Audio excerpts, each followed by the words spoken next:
Wish you heard is the voice of our first guest, back from a year-long exile, former state senator and former Senate Majority Leader Mike Shirkey. It probably has been about a year since I've been on. It has. Yeah, because it was late in last year. It was, in fact, right around last year at election time, you said, "I'd like to come back, after I'm out of office and just reflect." And it wasn't until now that we finally made it happen. I'm glad you and Karen reached out. That's nice.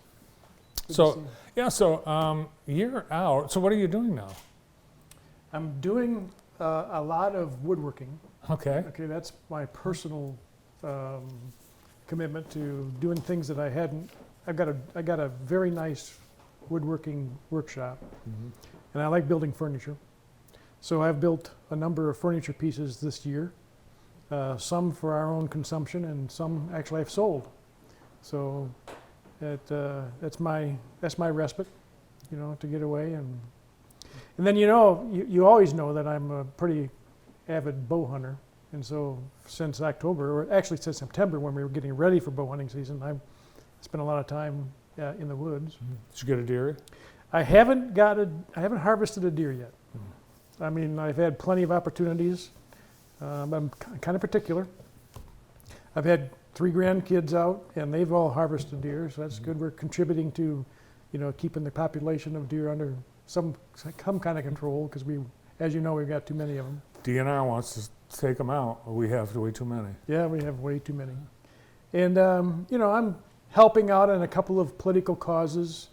You're going to be seeing some evidence soon that I'm going to be part of the host team for a Mike Rogers for United States Senate event here in Jackson this month, in December.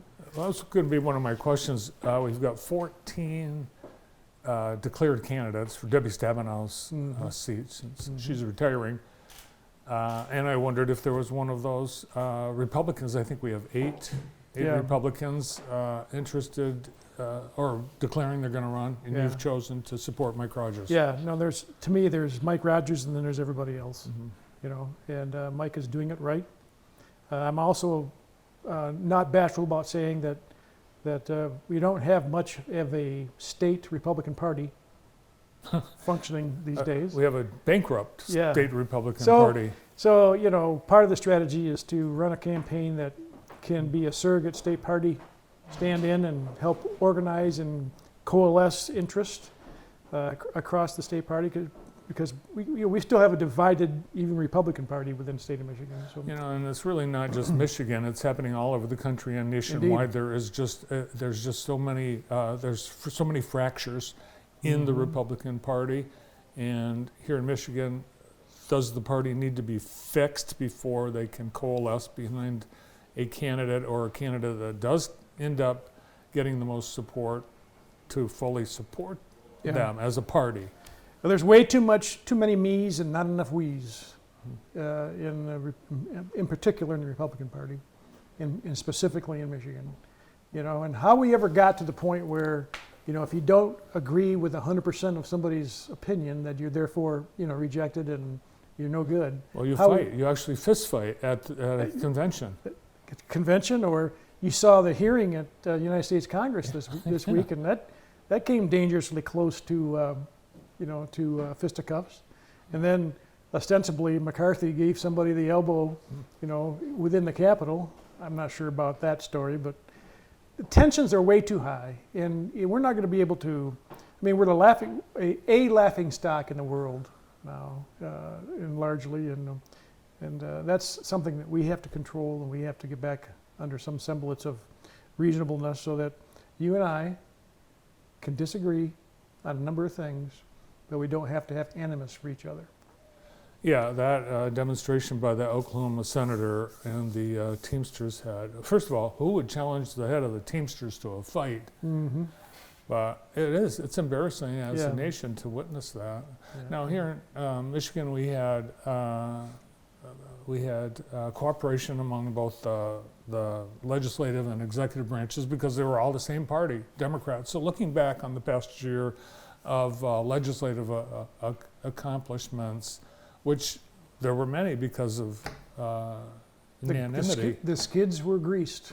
The skids were greased. Well, we Yes. did have some examples of corruption that did come out over the past year from both sides. Mhm. And I think one of the things that the legislature is still trying to do is get some transparency enacted. Freedom of Information Act in the state doesn't apply to the legislature. You were opposed to expanding that. I was opposed based on certain conditions, and we could never get the agreement on the conditions to a point where I could support. And besides, the way I viewed it anyway, largely what was trying to be accomplished would have been the weaponization of media, and being able basically giving them fodder to take, to go after politicians. And being running for political office and serving in office is tough enough as it is, because you pretty much can only hope to satisfy half the people, at any given time, and usually it's even less than that. So. Well, yeah. In fact, even in your own party, you lost support among. Oh, sure. Yeah. And it was over Trump where you went to Washington and said no. Well, we're not going to do anything in Michigan to overturn the results. Yep. That lost you a lot of. And I support. don't regret that for a moment. I know it was the right decision, and even though I had to get a different cell phone because Trump posted my cell phone number on his Facebook page, and I got a lot of followers on my text messaging. He is, as we all know, running for election. Yeah. Once back in the White House. Several other Republicans are in the dust, trailing him. Who do you support for president? Nobody has broken out of the group yet for me. Now, full disclosure, if Trump is our nominee, I'll be quick to vote for him. Really? Oh yeah. I mean, I like many of his policies that he promoted and was able to pull across the goal line in his previous term. But the alternative to me is way undesirable. Compared to what he would represent. So, as does most of the Republican Party support Donald Trump for president in next year's election. Last night, Texas Governor Greg Abbott, to the surprise of no one, endorsed Donald Trump. And in polls, even in Florida, Ron DeSantis is running a distant second. Yeah. Is there anyone, if for whatever reason Trump doesn't run or something should happen where there are the remaining Republicans to choose from, are any of those candidates worthy of Each one of them have redeeming qualities that I support, but none of them have the package that I think we need to have. I like Ron DeSantis a lot, but we need him. We need him in Florida. We need to have states continuing to lead this nation on the right way to organize and the right way to govern. And I'm not a big Chris Christie fan. I get a big kick out of Vivek, because he's unafraid to take on anybody. And even Kennedy has some characteristics and some positions that I strongly support. He's still a Democrat. I mean, he's running as an independent because the Democrats have their table set and they're not going to let anybody else, mess with their parade. But I'll go on record here with you and say I still think there's a greater than 50-50 chance that Biden will not be the nominee for the Democrats. Because I just think that the handwriting's on the wall, and if they want to have any chance at all to prevailing in the next presidential election, they got to have somebody that can actually walk a straight line and not shake hands with the air. So, which he's prone to do. Yes, and when it comes to affectations of age, both Donald Trump and Joe Biden have demonstrated that. Today, Joe Biden turns 81, and that is among Democrats a big fear that his Yeah. age is the biggest handicap. Well, I don't think you can compare their mental state because I think, Trump still has a very clear mental condition, and physically looks like he appears to be in pretty decent shape. And anyway, any of those comparisons with our current sitting president, I think Trump demonstrates that age isn't the criteria. It's what's between your ears, what's in your heart, and how physically, what kind of physical shape you're in. So Let's talk about Michigan. So we just went through two big strikes, the auto industry and the casino industry in Detroit. Right. Apparently there's settlement among casino workers now. But you passed and sponsored legislation that would water down the power of unions in the state of Michigan. How does the union have so much power and bring an industry to a multi-billion-dollar halt with what legislation you enacted? you talk about the right to work, Right to or work. labor freedom. You where don't call it right labor to work. freedom, where unions are as free to make their case as workers are to make their choice. And I still stand behind that, saying that it was the best environment. And in fact, my predictions back when we passed that in 2012 was that unions would become stronger under an umbrella of a right to work state or labor freedom state. And in fact, that became true. And the reason for it is because it caused unions themselves to compete for the support of their members versus being able to just arm twist them into being union supporters. Sean Fain, I don't agree with his tactics, I don't agree with his demeanor, but he captured a moment during this most recent contract negotiations, and they've got, I think, a pretty favorable from a union perspective contract, but there is a big but, and I think that also that the result of that long term is going to be a real cooling off of domestic investment in Michigan. We saw during the strike, Ford pulled back Right. on investment at the at Marshall Battery Plant. Now it sounds like it's got a 50-50 shot of proceeding. Yeah, but I'm not going to blame that on the union contract necessarily. I think that the honeymoon for EVs is peaked. Just about anybody who wants an electric vehicle today's got one, and the rest of us don't because we don't like them. We don't know where to plug one in. Well, it's even beyond that. I mean, they're not any more efficient.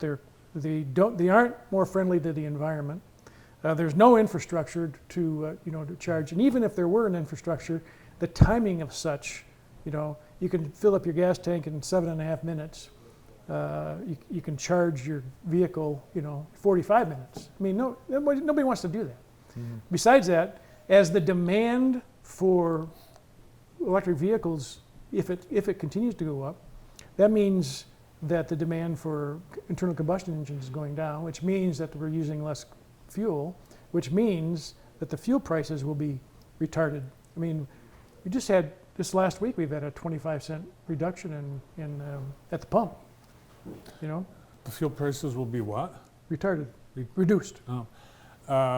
Fuel taxes fund the road construction. What happens? How are our roads going to be paid for? Well, if we went to a 100% electric fleet, we'd have to have a complete overhaul of our tax structure. Yeah, I'm talking about basically taxing the consumption of electricity for the purpose of, and that would be a very difficult sell to make. One of the reasons we have a battery plant slated for Marshall is the state's incentives to attract business investments in Michigan. Hundreds of millions of dollars, and it sounds like the legislature, there's some proposals now to change and even increase dollars that, because even with this huge investment attraction fund, we're still losing manufacturers to other states. Yeah, and somebody needs to do an internal analysis of why is that we're having such a difficult time competing. You know, the labor freedom right to work thing is significant and will continue to compromise Michigan's competitiveness for capital investment. You know, and you know, we have a anti-family legislation that has been passed that people, it's very clear, you know, in Michigan. We got anti-life legislation. What's anti-family Well, legislation? Examples of anti-family legislation are those kinds of bills that make it difficult for families to afford to live in Michigan. You know, I'll give you an example. The energy policy that is being promoted in Lansing is going to be a dramatic drag on families because all it's going to do is increase our utility expenses. We cannot achieve the kind of zero emission, you know, all green energy without dramatically increasing the cost to deliver the power to people. Do you think the response in Mecosta County, as an example, where Goshen is going to build a battery plant with state, hundreds of millions of state investment dollars, but no support of the local community? In fact, they voted just in the last election to recall everyone. The entire township board. Yeah. Yeah. Does a manufacturer outside of Michigan looking to invest see that as? Absolutely. Absolutely. Yeah. All right. So are you going to run for office again? No. No. No. I'm very happy with my lot in life right now. Okay. And I think, you know, Sue sacrificed for almost 14 years. I think that's enough. Okay. You know, and I still want to stay married to her, so I'm not contemplating any kind of. I'm going to be involved in political races and political causes. After the United States Senate race, which was really important, this is a first really good opportunity for Michigan to have a Republican senator. Beyond that, though, the next gubernatorial race, you know, I intend to do everything I can to prevail on that with the right candidates. And there'll be some very good candidates that will run for governor of Michigan. All right. Still to come. A name or two. We have Yes. none. Yes. All right, Mike. Well, thanks for coming. You're welcome. It's nice to see you again, Bart. And nice to see you as well. Retired state senator and former Senate Majority Leader, Mike Shirkey.